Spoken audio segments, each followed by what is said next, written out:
Hi, this is Caroline from The Happy Sensitive. In this video today, I'm going to do a bit of a rant. Try not to rant, but I want to address a question I get a lot, which I really feel I can't answer. And so I want to talk about why I can't answer that because I understand that people ask this, but at the same time, I want you to know why I can't answer this question. So the question is my relationship going to work? And there will be some kind of, context around that. This is what my partner does. This is what happened. Does my relationship have a chance of working? From what you see or what you know about highly sensitive people or from what you know about clients, do you have any general recommendations?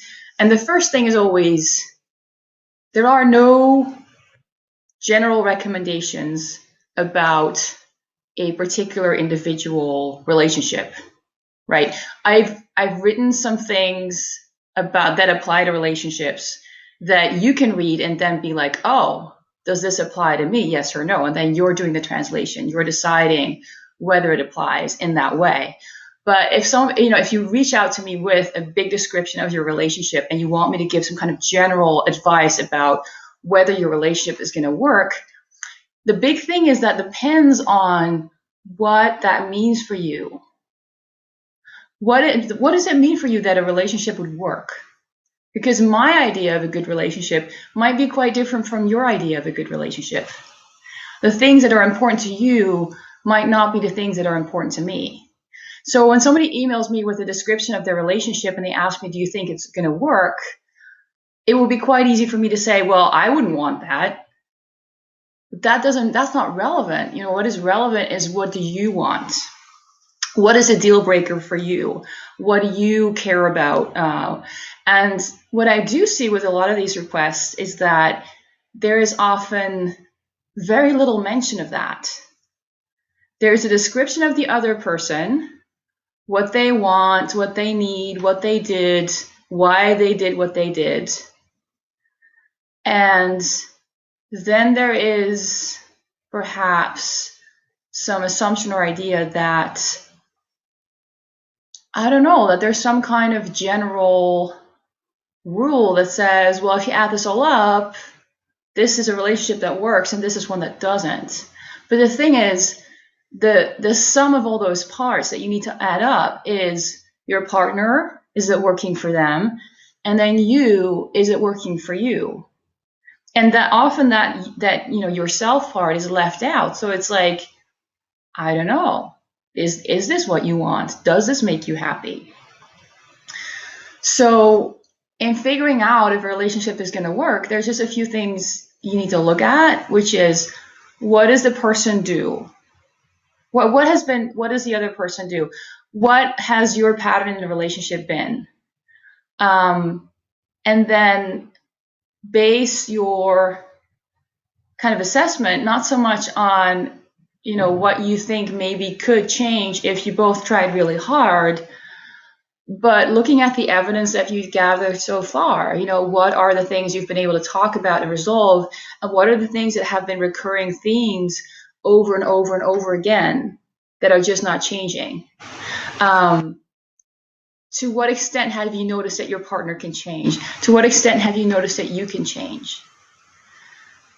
And a big problem, I think a big underlying question is often, is it possible for us to change our relationship radically? And I can imagine if you've been married to somebody for a long time, you have kids together, that you're kind of banking on that you're like, well, it would be so inconvenient and so stressful and so painful if this didn't work out, that we're going to try everything we can to try and fix this. But from a kind of, I guess, more general statistical relationship kind of advice place, one of the things you'll hear a lot of relationship experts say is that don't go into a relationship with the idea of, it has potential and we're going to change it, or I'm going to change him, or I'm going to change myself, and then we'll have a good relationship.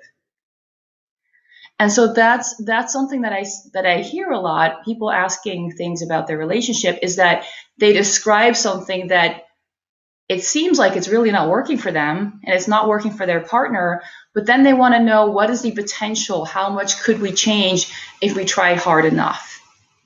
And I think to answer that, you need to look at what you have already been able to change, especially if you've been together for like a long, long time.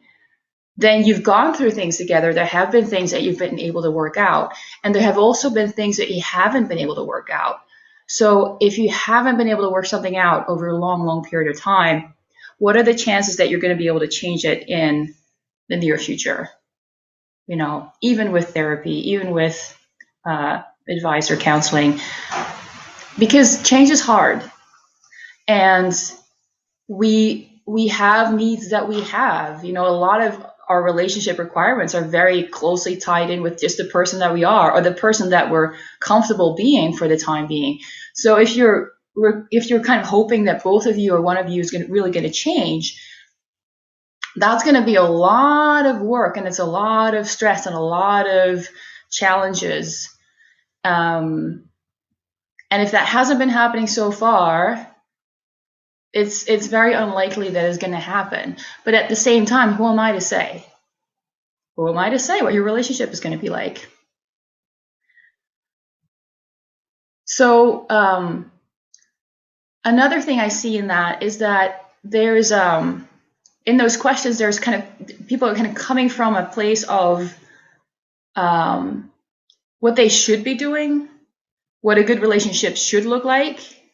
And I don't believe in any of that. I don't believe there's a should for relationships in that way. I don't think you can say, I checked off all these boxes, so now it's a good relationship. It's about your boxes. It's about your partner's boxes. It's about that you both have a relationship that works for you. You know, it's not school. It's not about passing your exam. This is just, your relationship is going to be unique. And there are going to be things that maybe would be deal breakers to somebody else, where they're like, oh, I can't handle that. And for you, it's no problem. It's not a problem. You don't mind. And there's going to be other things that maybe for other people would be easy to take. It would not bother them at all. And for you, they're like a huge thing. They're a huge deal breaker. You can't have that in your relationship. So I think the most important thing is just to be honest about this. Because the last thing I see with a lot of people who write me about this stuff is there is actually a lot of knowledge about their relationship. Like, they know way more about it than I do. And they're kind of answering their own questions already. It's more like, it feels to me that they're asking me permission one way or the other. It's like they're asking me permission, saying, and they're not literally saying that, but there's like, maybe they're asking permission to end the relationship, that it would not make them a bad person. Maybe they're asking permission to acknowledge that certain things are not okay for them. So, but the problem I see with that is never a simple, oh, the relationship is good or bad, or this is going to work or not going to work. The problem I see is much deeper, which is, why are you asking me about something that you know so much about, and where you expect me to give you kind of like simple analysis of, oh, this is going to be fine and this is not going to be fine. I think it's asking the wrong question. And the question that I do see is about validating your own experiences and taking those seriously and saying, you know what, this really hurts me a lot, and this person is not treating me in the way that I need to be treated. We talked about it, we tried, we've worked on this and it's not changing. And so enough is enough.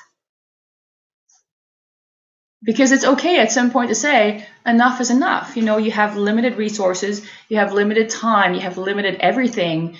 And if you need to keep on putting massive amounts of energy into your relationship to keep it afloat, that is not sustainable. But the point at which is enough for you is going to be different for different people. But again, what I see with a lot of people who ask me these questions is that they don't have a sense of what that is for them. And so that is the real question.